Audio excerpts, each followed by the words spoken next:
Can nothing really separate us from the love of God?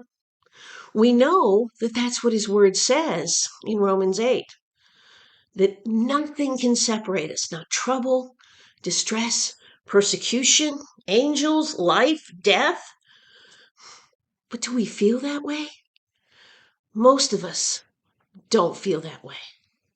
We know that's what the word says, but we don't feel like it's true. But what we can do, we can let, if we're willing, we can let the Lord convince us of the truth of that statement, just like he did Paul. Because there had to be times in Paul's life when he was a new believer that he didn't feel that way. Just like there are times in all of our lives when we don't feel that way. I know historically I did not feel that way for years.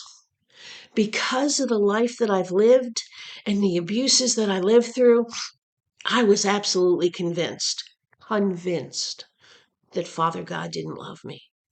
I believed the enemy's lies. The lies that he's been telling from the very beginning, when he first spoke to the woman in the garden and said, God knows that if you eat of that fruit, you'll be like him, knowing good and evil. So that's the first lie he tells us. God's plan for your life isn't really good for you because he doesn't really love you. And then he adds to that and he said, if he really loved you, you wouldn't still be suffering like this. You wouldn't still be in distress.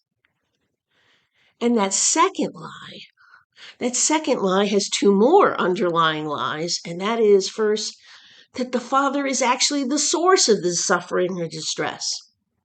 When what Jesus told us is it's the enemy, the thief, that came to steal, kill, and destroy. And the Father sent him that we may have life and life more abundantly. So the Father is not the source of our distress, nor is he the perpetuator or continuer of our distress. Hope you enjoyed the portion of this week's pondering that can be found at the YouTube channel, Pondering His Word with Maureen Gower. If you would like to hear the whole message, please feel free to check it out there. And may God bless you with a wonderful day.